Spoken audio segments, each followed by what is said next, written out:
चरागों के सफर में दबदबा हो आंधियों का, तो फिर अंजाम जुल्मत के सिवा कुछ भी नहीं होगा। ये दुनिया नफरतों के आखिरी स्टेज पर है, इलाज इसका मोहब्बत के सिवा कुछ भी नहीं होगा। भाई इमरान प्रतापगढ़ी, राहुल गांधी, इमरान प्रतापगढ़ी, भाई इमरान प्रतापगढ़ी। और सिर्फ एक बात याद रखो, एक शख्स है जिसका नाम राहुल गांधी है। मैं उसका सिपाही बन के आपके बीच में आया हूं। मैं चला हूं उस इंसान के साथ 4000 किलोमीटर पैदल। मैंने देखे हैं उसके पांव के छाले। मुझसे मीडिया के साथी कहते थे, इमरान साहब आप तो शायर हैं, आप राहुल गांधी के साथ चल रहे हैं, क्या कहेंगे? तब मैं कहता था कि जो हर जालिम से टकराएगी वो आंधी बनाऊंगा। नए अंग्रेज आए हैं, नया गांधी बनाऊंगा। के मत समझना डराने से डर जाएंगे, मत समझ। उसी तरह सुनिए जैसे सुनते हैं आप लोग, मुझे ये ना लगे कि आप लोग थक गए। कि मत समझना डराने से डर जाएंगे, अब के सारी हदों से गुजर जाएंगे। कमजोर तालियां हैं, फिर से पढ़ता हूं। कि मत समझना डराने से डर जाएंगे, अब के सारी हदों से गुजर जाएंगे। मौत के नाम का खौफ देता है क्यों, मौत के नाम का खौफ देता है क्यों। मौत जिस रोज आएगी मर जाएंगे। मत समझना कि हमने जमजम दिया, आबे गंगा दिया, तुमने भारत को दंगा ही दंगा दिया। आप खुरेजी वालों तैयार रहना। अजान शुरू हुई? नहीं, अभी नहीं शुरू हुई। कि हमने जमजम दिया, आबे गंगा दिया, तुमने भारत को दंगा ही दंगा दिया। तुमने एक रंग के ख्वाब देखे, मगर हमने हिंदुस्तान को तिरंगा दिया। ये तिरंगा बदन पर लपेटे हुए एक दिन इस जमीन में उतर जाए। यहां मेरी माएं बहनें बैठी हैं। याद करो गुजरात में जब बिल्किस के बलात्कार करने वालों को भाजपा की सरकार ने रिहा किया और मीडिया के साथियों ने दिल्ली के उप मुख्यमंत्री मनीष सिसोदिया से पूछा कि बिल्किस के बलात्कारियों पर कुछ बोलिएगा, तो उन्होंने माइक ऐसे सामने से हटा के कहा कि छोड़िए, ऐसे सवाल मत पूछिए। मुझे बताओ कि जब कोरोना के समय में इसी दिल्ली में मुख्यमंत्री के यहां से जो नोटिफिकेशन जारी होता था, जो बुलेटिन जारी होता था, उसमें मरकज दिल्ली के लिए अलग से जो बदनाम करने की कोशिशें की गई हैं, उसको माफ करने लायक नहीं है। मैं आपके ज़मीर को झकझोर के ये बात कह रहा हूं। 4000 किलोमीटर एक इंसान 4000 किलोमीटर पैदल चला, एक नारा लगाता हुआ, नफरत छोड़ो भारत जोड़ो। मुझे बताओ कुरैजी वालों कि इस देश में नफरत का सबसे ज्यादा शिकार कौन है? हम हैं, आप हैं, ये हैं, ये पहनावा है, हमारा आपका पहनावा है कि नहीं नफरत का शिकार? जब देश का प्रधानमंत्री कपड़े देखकर पहचानने के नारे लगाता हो, तो नफरत का शिकार सबसे ज्यादा हम हैं, ये हैं, आप हैं।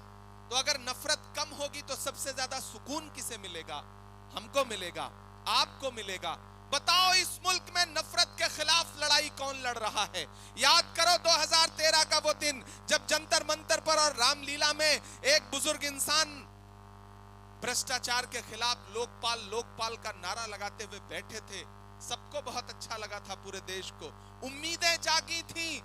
लेकिन किसी को बाद में अंदाजा हुआ कि जो वहां पानी पिलाने वाले लोग थे, जो उस आंदोलन को पीछे से बैकअप देने वाले लोग थे, वो आरएसएस के लोग थे, वो भाजपा के लोग थे। आज बताइए पूरे देश में मैं तो जाके पूछ रहा हूं कि भारत मां की आंख के तारे कहां गए, आरएसएस के राज दुलारे कहां गए? अच्छे दिनों की तरह उन्हें भी खोज रहा, कोई बताए अन्ना हजारे कहां गए? गायब हो गए।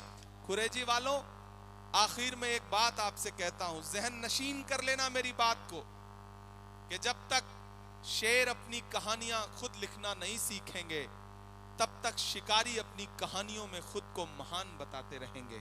ना हम सफर न किसी हम नशी से निकलेगा, हमारे पांव का कांटा हम ही से निकलेगा। वतन की रेत मुझे एड़ियां रगड़ने दे, मुझे यकीन है पानी यहीं से निकलेगा। पहली बार आपके दयारे मोहब्बत में हाजिर हुआ हूं। बहुत दिन से सोच रहा था कि कभी आऊंगा, आपसे मुलाकात करूंगा, लेकिन मौका भी मिला तो सियासी वक्त पर आपके साथ आने का मौका मिला। थोड़ी देर आप लोग अगर बैठेंगे तो, अच्छा आप शिनी आप बैठिए थोड़ी देर, ब्रदर आप लोग बैठिए थोड़ी देर। बड़ी मुश्किल से तो बात करने का मौका मिला है, वक्त कम है, 2 आगे सभाओं में जाना है।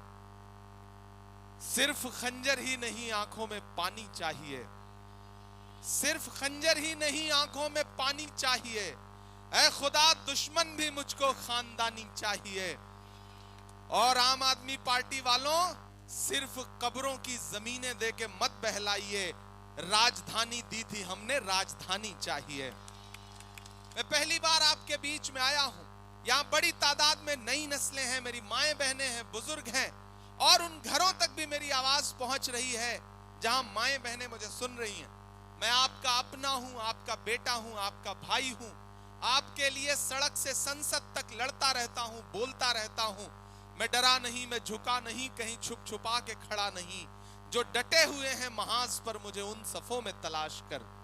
एक मुश्किल वक्त में जब आवाजों पर पाबंदी हो, सोचने पर पाबंदी हो, बोलने पर पाबंदी हो, अगर ऐसे वक्त में भी हाकिम की आंख से आंख मिला करके हम लोग बोल पा रहे हैं तो आपकी दुआओं के भरोसे बोल रहे हैं। मैं आज गुरचरण जी के लिए आपके सामने दामन फैला करके वोट मांगने आया हूं। साथियों, पिछले 10 साल से आपने एक साहब को मौका दिया, और जब इस बार उन पे एलिगेशंस लगे, आपने सवाल पूछना शुरू किया, तो उन्होंने अपने बेटे को आपके बीच में उतार दिया।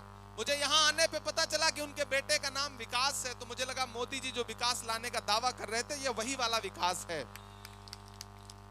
10 साल में कुछ काम नहीं किया। मैं इन सड़कों पे चल के आ रहा हूं, सड़कों की हालत ऐसी है कि गड्ढे में सड़क है या सड़क में गड्ढा है, आप अंदाजा नहीं लगा सकते। कोई काम नहीं किया। इन सड़कों पर चलिए अगर पैदल भी, तो आपको ऐसे सफर करना पड़ेगा जैसे आप सफर कर रहे हो या आखिरी सफर कर रहे हो, पता ही नहीं लग सकता। ऐसे में साथियों, ये बदलाव का वक्त है। और मेरे अपने लोगों, मेरे अपने समाज के लोगों, में आपसे खुसूसी तौर पर एक बात कहना चाहता हूं। पिछले 10 साल में आपने झोली भर भर के आम आदमी पार्टी को वोट दिया, झोली भर भर के, नहीं मांगा तब भी दिया।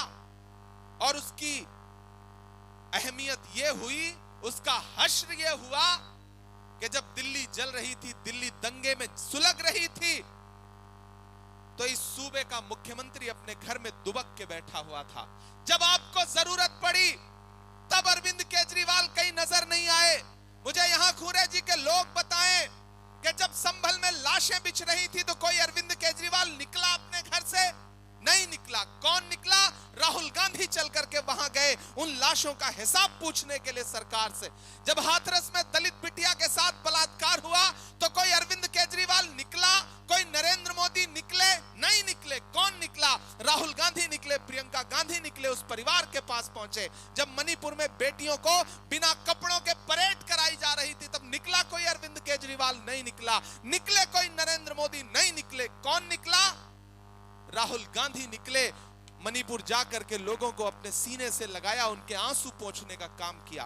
मैं आपके ज़मीर को झकझोरते हुए यह कहना चाहता हूं कि अगर दिल्ली में लगी हुई आग की लपटें बुझाने के लिए राहुल गांधी खड़ा है, अगर संभल में लाशों का हिसाब पूछने के लिए राहुल गांधी खड़ा है, अगर हाथरस में दलित बिटिया के लिए राहुल गांधी खड़ा है, अगर मणिपुर में बेटियों के लिए राहुल गांधी खड़ा है, अगर कन्याकुमारी से कश्मीर तक 4000 किलोमीटर पैदल चलता हुआ राहुल गांधी खड़ा है, तो फिर वोट अगर किसी बहुरूपिये को देंगे आप, तो फिर आप अपने जमीर के साथ नाइंसाफी करेंगे।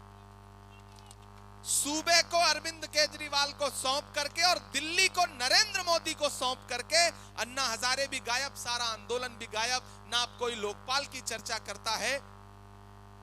अगर नरेंद्र मोदी बड़े वाले हैं तो अरविंद केजरीवाल उनके छोटे वाले रिचार्ज हैं। इसलिए अपने दिमाग से मुगालता निकाल दीजिए कि वो आपके हमदर्द हैं, अगर आपके हमदर्द होते तो आपके मुद्दों पर साथ खड़े नजर आते। गुरचरण जी आपके अपने हैं, आपके बीच में रहते हैं। एक तरफ बग्गा जी को आपने 10 साल मौका दिया, अब मैं आपके सामने ये कहने आया हूं कि एक बार गुरचरण सिंह जी को मौका दीजिए। मैं अपने अकलियत के साथियों से कहना चाहता हूं, और उसमें सरदार भाई भी हैं, मुस्लिम समाज के भी लोग हैं। मैं दोनों साथियों से कहना चाहता हूं, और खास तौर से अपने सरदार भाइयों से कहना चाहता हूं कि याद करिए 2013 और 14 का वो दिन जब इस देश के सबसे शानदार प्रधानमंत्री डॉक्टर मनमोहन सिंह साहब के बारे में यही अरविंद केजरीवाल, यही आम आदमी पार्टी के लोग क्या क्या कहा करते थे। आज डॉक्टर मनमोहन सिंह साहब जब इस दुनिया से चले गए, तब उनकी अहमियत का एहसास पूरे देश को हुआ, तब पता चला कि वो सरदार कितना असरदार था। आज अरविंद केजरीवाल भी उनके लिए बोल रहे हैं, आज आतिशी जी भी बोल रही हैं। लेकिन मुझे बताओ सरदार समाज के लोगों, सिख समाज के लोगों, कि इन्हीं अरविंद केजरीवाल ने डॉक्टर मनमोहन सिंह साहब के बारे में क्या क्या भला बुरा नहीं बोला, शीला दीक्षित जी के बारे में क्या क्या भला बुरा नहीं बोला। तो आज तो आपके जमीर को मैं झकझोरते हुए कहता हूं कि अगर डॉक्टर मनमोहन सिंह साहब की नेकी और उनकी भलाई का जरा भी एहसास है तो इस चुनाव में खड़े हो जाइए गुरचरण सिंह के साथ। एक भी वोट अगर आपने आम आदमी पार्टी को दिया तो ऊपर बैठी हुई शीला दीक्षित जी की रूह और डॉक्टर मनमोहन सिंह साहब की रूह को तकलीफ होगी। ये बात मैं आपसे कहना चाहता हूं। और साथियों, अब जब आम आदमी पार्टी के लोग आपके बीच में आए तो आप उनसे कहिएगा कि किसी भी मौलवी से या के साधु से न छूटेगा, मदारी के किसी करतब से, जादू से न छूटेगा। सफाई कर रहे हो तो जरा दामन की भी कर लो, हमारे खून का धब्बा है, झाड़ू से न छूटेगा। ये जो हाथ का पंजा है ना, याद करो इस बात को, और सिर्फ एक बात याद रखो, एक शख्स है जिसका नाम राहुल गांधी है। मैं उसका सिपाही बन के आपके बीच में आया हूं। मैं चला हूं उस इंसान के साथ 4000 किलोमीटर पैदल। मैंने देखे हैं उसके पांव के छाले। सिर्फ एक बात जहन में रखिए, एक तरफ नरेंद्र मोदी हैं, एक तरफ अरविंद केजरीवाल जैसे बहुरूपिये खड़े हैं, और दूसरी तरफ एक अकेला मर्द मुजाहिद खड़ा है जिसका नाम राहुल गांधी है, जो इस मुल्क में एक नारा लगा रहा है कि मुझे नफरत के बाजार में मोहब्बत की दुकान खोलनी है।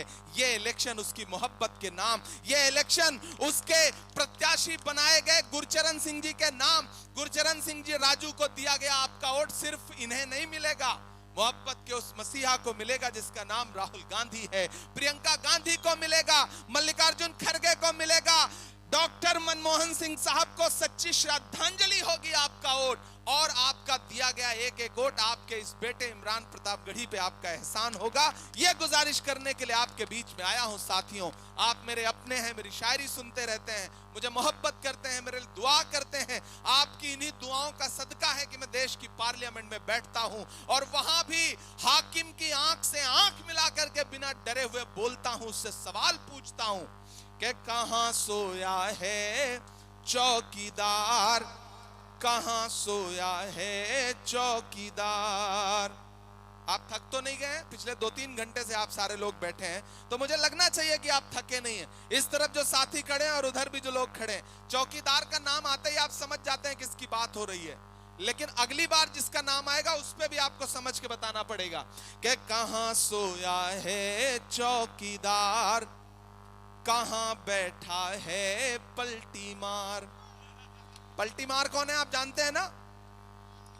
बहुत समझदार लोग हैं, मैं नाम नहीं लूंगा, नहीं आप जान जाएंगे कि मैं केजरीवाल जी की बात कर रहा हूं। कहां सोया है चौकीदार, कहां बैठा है पलटी मार।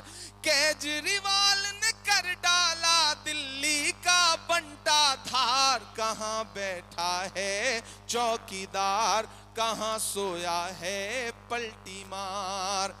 एक ने चाय बेची, दूसरे ने शराब, दोनों में कंपटीशन चल रहा है कि चाय बेचने वाला पूरा भारत बेच रहा है, इसी काम में हासिल उसे महारत बेच रहा है। कि रेल बिक गई, तेल बिक गया, बिका हवाई अड्डा, सब कुछ बिकता देख के खुश हैं अपने जेपी नड्डा। कि जनता महंगाई की मारी करती हाहाकार, कहां सोया है चौकीदार, कहां बैठा है पलटी मार। कुरैजी वालों, आखिर में एक बात आपसे कहता हूं, जहन नशीन कर लेना मेरी बात को, कि जब तक शेर अपनी कहानियां खुद लिखना नहीं सीखेंगे, तब तक शिकारी अपनी कहानियों में खुद को महान बताते रहेंगे। न हम सफर न किसी हम नशी से निकलेगा, हमारे पांव का कांटा हम ही से निकलेगा। वतन की रेत मुझे एड़ियां रगड़ने दे, मुझे यकीन है पानी यहीं से निकलेगा। आपके उन ओंठों की जो अहमियत खत्म हुई है, उसे फिर से पैदा करिए। किसी फिल्म का एक डायलॉग है कि आग को पानी का डर बना रहना चाहिए, तो आम आदमी पार्टी को आपके वोटों की अहमियत का एहसास बना रहना चाहिए। ये इस इलेक्शन में दिखा दीजिए। भाई गुरचरण सिंह राजू जी को 5 तारीख को घर से बाहर निकलिए, अपना एक एक वोट दे के आइए, उठाइए अपना एक एक हाथ। मुझे यकीन दिलाइए कि आने वाली 5 तारीख को घरों से बाहर जाएंगे, इन्हें अपना एक एक वोट देंगे और कृष्णा नगर से एमएलए बना करके इन्हें असेंबली में पहुंचाएंगे। मैं आपसे वादा करता हूं कि इंशाअल्लाह 8 तारीख को रिजल्ट आएगा, ये विधायक बनेंगे तो फिर यहीं पर एक मंच लगेगा और मैं आपका शुक्रिया अदा करने के लिए आऊंगा। और उस दिन जितनी शायरी आप चाहेंगे मैं आपको सुनाऊंगा, क्योंकि 2 सभाओं के लिए निकलना है। आगे अभी 2 सभाएं और मुझे नांगलोई जट पहुंचना है, बहुत दूर है, 2 घंटे का सफर है। तो इसलिए आप सबसे इजाजत लेता हूं। इंशाअल्लाह चूंकि अजान का वक्त होने जा रहा है, तो मैं